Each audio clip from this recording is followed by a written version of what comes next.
So we've been looking at different strategies for collecting more qualitative kinds of data and how to do that in a way that produces more authentic results. Now, not necessarily representative or generalizable because we're not doing random sampling, but something where we can have some confidence that we understand the complexity of the problem and all of its nuances and sort of have mastered sort of its various dimensions. And so one of those strategies that we can talk about is field work. And field work is where you simply just go to a location where you can directly study the topic. You can look around, you can make notes about what's happening, you can chat with people if you want, you can just watch what they're doing. There's just lots of opportunities for observation and sort of getting a sense of things just by being in a place. And it tends to provide greater what we call internal validity, confidence that I know what the heck I'm talking about, that I've like observed this process in action, than simply reading about what someone else has done or somebody else's visit to a location, right? That we can see things for ourselves and get a sense of how things work. And one strategy that oftentimes gets used in field research or field work is this thing called participant observation. In fact, some people consider participant observation to be sort of almost synonymous with field work, but that's, I think, incorrect. I think field work is anytime you show up for a day or a week or a month to a location and kind of study it. Participant observation tends to be over a longer period of time. And it tends to be the researcher sort of learning by doing and living with the folks that are being studied and being observed, right? And so anthropologists will typically, do this as a method. They'll go and they'll live in a place, and as part of living in a place, they'll like participate in daily life, right? They're not in a hotel and in sort of in a tourist bubble. They're, shopping at the local grocery store. They're maybe, working a job within the community, so that they're sort of interacting in a way that would place them as a member of that community. And that can be a great method to sort of inculcate yourself and build trust and get a sense of what things actually look like on the inside. The problem, however, and this is not limited just to field work and to participant observation, but I think this is a good place to bring this up. The problem is this issue of reflexivity. And in fact, this is sort of the core problem of a lot of social science. And it comes out of an observation that was made by Elton Mayo during his research at the Hawthorne Works facility for, I think, General Electric. And I'll just briefly summarize sort of the Hawthorne experiments and sort of what was going on there. And then we can talk about why reflexivity is such a problem. So Elton Mayo is trying to conduct research into management the way that management was understood in the first half of the 20th century. It was sort of scientific management as articulated by Charles Taylor, which is that there is one best way to do everything, or any particular task. And the job of management is to figure out what that one best way to do things is, and then to bludgeon workers to make them do things that one best way. Right. And so it essentially conceptualizes workers as sort of the uncooperative cogs in an industrial machine, right? The uncooperative cogs that you need to sort of force to behave like good cogs, the way that, the other machines are behaving in your industrial process. And so operating under this sort of framework, Mayo goes to the Hawthorne Works factory, which I think makes light bulbs or other electronic components, to study what happens when you change the lighting, the illumination on the factory floor, which is a very reasonable thing to do under scientific management, right? What's the optimal condition? That's what management should be figuring out so that workers can have optimal output. But Mayo starts out his project by asking management if he can chat with folks sort of who are working in the factory. And initially management was like, why would you want to chat with the workers, right? You wouldn't chat with a machine. Why would you think the workers have anything to add? And I was like, well, I'm doing hypothesis generation. Maybe they have some insights because they're, doing the work day in and day out. And for my next round of research, that might be useful. Maybe they want floor mats or something. I don't know. And the management finally agreed. I'm like, all right, fine, Mayo, you can chat with some workers. And so, gave him management's office and calls, a worker in off the floor. And this person is standing before this desk in the office and is clearly terrified. And Mayo realizes this is not the right way to do this because, you don't get called in off the floor in a factory setting. That's taking you away from your post. That's taking you away from productivity. When you get called in by management, that's bad. You're going to be fired. something serious has happened, something bad is going to happen to you. So Mayo quickly recognizes this is not the way to interact with workers. And so shift gears, go to the cafeteria, sit down with folks, say, I talked with management, you don't have to be back in your shift for the next 15 minutes. I'd like to ask you some questions if that's okay. Still, people are a little hesitant. So Mayo starts explaining, we're doing this study. We're trying to understand what would make the factory more efficient and work better.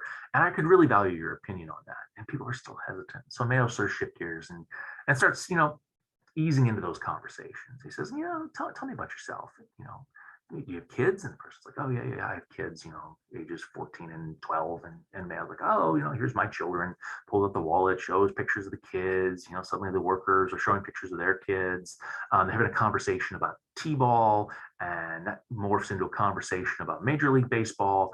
And suddenly they're just sort of having this conversation. And then Mayo circles back and says, it would really be helpful if you could tell me about sort of what helps make you effective and productive, and how do you what do you need to be able to do your job well, because we really want this to happen. We want this factory to work and be successful.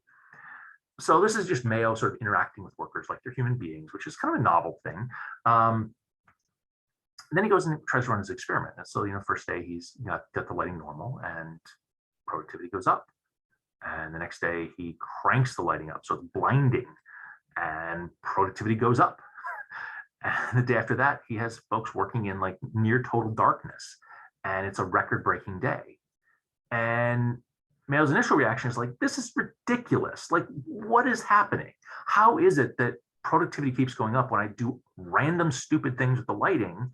It's almost as if lighting has no bearing at all on productivity. And yet management is coming to Mayo and saying, you're doing great. Whatever it is working. We're getting better output than we've ever had in this factory ever. Keep it up. And Mayo sort of had to step back from that process and recognize that it wasn't the lighting that had changed. That what had changed is he was there. It was his presence. That the workers were cranking out more light bulbs than they'd ever cranked out before in their life, because he told them it was important to make the factory productive. And they cared about that. And they cared about it not because he said, here's what you have to do to make the factory productive. They cared about it because he interacted with them like they were human beings. He listened to their perspective. He took their perspective seriously. And that created an emotional link, a sense of community, that the workers decided, I want to participate in this process of making the factory more productive. And it did. And Mayo's discovery with about this problem at the Hawthorne Works factory transformed management theory, right? Management theory ceased to be about finding the one best way to do things. And instead the sort of human relations school of management was born, that if you want workers to work, you need to recognize that they control productivity. They determine how hard they're going to work, and you have to create incentives for them to work hard and create an environment which they want to crank stuff out if you want to see productivity go up. But it also transformed social science, because suddenly social scientists became very aware of how their presence on the ground was changing the behavior of those around them. And while they might have thought, I'm doing participant observation, I'm living in this community for 6 months or a year, or I'm here for a week with field work, I'm just observing the way things are, you're not actually observing the way things are. You're observing the way things are when you're there observing them. And that might not be the same as how things are when you're not there. And that creates a really sticky puzzle for social scientists of how do you know that you are observing the world as it is or as it was, versus versus observing the world as those around you have adjusted to accommodate you observing them. I don't have a solution, but social scientists should always be keenly aware of this problem of reflexivity, because it shows up time and time again in our research and in our research designs and in our attempts to get at the reality of the world. Okay, so assuming that you are familiar with reflexivity and you want to do this fieldwork thing and you think you can manage it, you got to figure out how to sort of get yourself immersed into that situation, right? And typically, the easiest way to do that is to have a contact, somebody who can function as a gatekeeper, who maybe has some credibility within that community, who can sort of, introduce you and vouch for you, and help get you through the door, so that people don't stop talking when you show up, but instead sort of go about their life saying, oh yeah, that's that person who's there with so and so. We'll just ignore them, or maybe not treat them hostily. So a gatekeeper can be really useful. You may need to demonstrate your trustworthiness. So there's a story that I was told by a professor of mine at the University of Connecticut, about his work trying to research the Basque separatist movement in Spain, and how he had gone to the Basque region of Spain and had been sort of bumming around trying to meet with the Basque leadership, and nobody would talk with him, and it was just really depressing. And then one day he was sort of walking down the street, kind of all sad, and he sees people running past him, and he turns and he sees the police in hot pursuit, and he's like, ah, crap. And he picks up and just starts running, and he sees the people dart into an alley, and he darts into an alley that's a dead end, and he's freaking out, and he hears the police coming, and all of a sudden the door opens, grabs it and pulls him in and locks it, and they're sitting there in the dark, and it's all quiet, and finally the police go away, and the lights come on. They say, who are you? And he says, oh, I'm Ernie Zaraxade. I'm here to study the Basques. And they say, oh, of course, well, let us introduce you.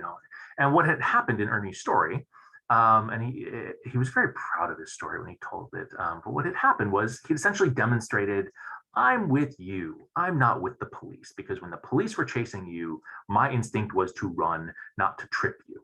And so that act of demonstrating credibility was really what would open the door for Ernie. At least that's what Ernie says. I told this story to my wife, who's an anthropologist, and she laughed and said, no, that's a very famous story by Clifford Geertz, where he is trying to study sort of illegal gambling networks around sort of animal fighting. And he can't get into these networks until he's walking on the street one day, I think his wife is there with him, and the police come and they're chasing people, and they run with them. And it's Ernie's story. Ernie just lifted the story. And I think he did it on purpose. Well, I'm pretty sure he did it on purpose, and I'm pretty sure he did it intentionally, because I looked at the syllabus, and sure enough, we were supposed to read Clifford Geertz's essay. And I think for years, he's just been waiting for a student to call him on it, to sort of verify that they did the reading. Nonetheless, the idea stands. Demonstrating your credibility to a community can be a helpful way to sort of get into that community. Another sort of famous story about how this can be done is James Scott, who did field work in Indonesia, looking at labor movements. And James Scott sort of foolishly, when he shows up in this small village in Indonesia, rents a room with the landlord in town, and suddenly nobody will talk with him. But he's out at sort of a neighboring village and hears people sort of talking about this person, and they got sort of a nickname for him, and he sort of asks around and sort of finds out that there's this disparaging nickname for his landlord that everybody uses, but nobody had been using around him because they knew that he was staying with them. And so suddenly he was able to sort of introduce himself and say, I'm staying with your landlord, which wasn't a very good way to start a conversation. And instead he could say, I'm staying with, derogatory name for the landlord. And suddenly he was in, oh, yeah, you think that guy's a jerk too. It was a very effective sort of piece of knowledge or language that allowed him to sort of signal, I'm not against you, I'm actually sympathetic to you. So these are things that folks consider. And again, I think fieldwork, much like other qualitative methods, isn't necessarily a science. I can't give you the best way to do this. It's one of those things where people kind of figure it out on their own. They kind of work through the problems, and each situation is a little unique. One area of this maybe I can give some advice on, or at least I can sort of sketch out more concretely what are the choices that we can make, relate to the position that we take in organizing what we've observed. And so again, anthropologists are very keenly aware of this, about whether you take an emic focus or an etic focus. With an emic focus, you are using the language and concepts and understanding of the folks you are studying. And so if I was trying to study the Catholic Church, I would talk about the Catholic Mass and I would talk about communion, which is sort of that ritual with the turning the water or the wine and the bread into the body and blood of Christ. I would talk about the vestments, the clothes that are worn by the priest. I would talk about the different parts of the church. I would talk about different parts of the Mass. And I'd be talking about sort of what those things are doing, and how sort of a Catholic would understand those kind of rituals and activities within the context of being a Catholic. But if I'm taking an etic focus, I'm sort of stepping back and I'm sort of saying, these folks, they think they know what they're going on, but they're too in it to really see and understand. And they're not seeing how what they're doing with their ritual is similar to other rituals. And so I'm going to take a step back and I'm going to sort of take maybe a comparative view, a broader view, a theoretically informed view, and I'm going to tell you what's actually going on. I'm going to tell you how this ritual is a community building activity and has, in my view, as the outsider looking in, I don't have to accept the transformation of the bread into the body of Christ. That doesn't have to be part of my story. My story can be about how this is a community ritual in which people gather together and has sort of this equalizing effect of everybody gets to participate in this ritual who's in good standing within the Catholic Church. Right? That's a very different story than how I would tell that story of the Mass with my sort of Catholic upbringing. Again, there's not necessarily a right or wrong strategy, but there are pros and cons to both approaches. I think, am I going to say this? I think I'm going to say this.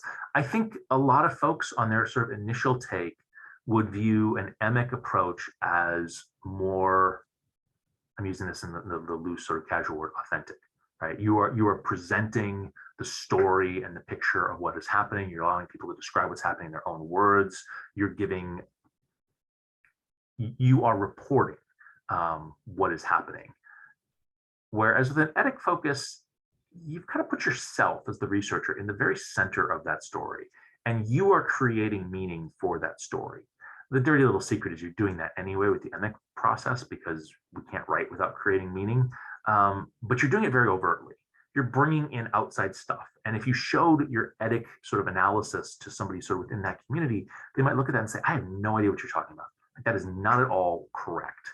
That's not what's happening. That's not how things work. You have a bad read on that. But is that true? Is it that I have a bad read on things, or I'm just seeing it with a different set of eyes than the folks who are in it? And again, I don't have an answer, but I do think that that's a conscious decision that people have to make about how they position themselves when talking about what they've observed with field work and with qualitative research. A final thing I'll just highlight is how to work with qualitative data. And we'll talk about this a little bit more in a future discussion, but field work and participant observation tends to produce a kind of analysis described as thick description, right? That the researcher has accumulated this huge body of experiences and lived life. And they have an understanding that comes out of that that's grounded not in I did an interview, but in all of these things that I've experienced. And so thick description is a way of trying to communicate all of that to people. Just describe stuff in detail. What's going on, right? What are people thinking? What do their daily lives look like? What does it all mean? What are the sights and the sounds and like the you should be able to paint a picture for your audience so that they can feel like they're a part of that story, that they've had those same experiences that you've had.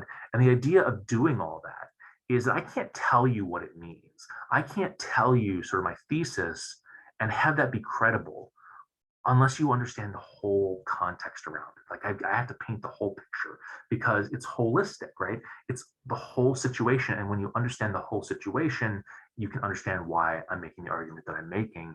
And without that, it just doesn't hold together because it's grounded in not like a statistical analysis of a data set or a summary of an interview, but of like a good chunk of my own lived experience. So I think that sort of opens the door for a conversation that's going to dominate a good chunk of this class, which is how do we work with the kind of data that we have? How do we present it and organize it in a way that's effective? And this is sort of just starting to open the door on that larger conversation that will be unfolding in the coming weeks.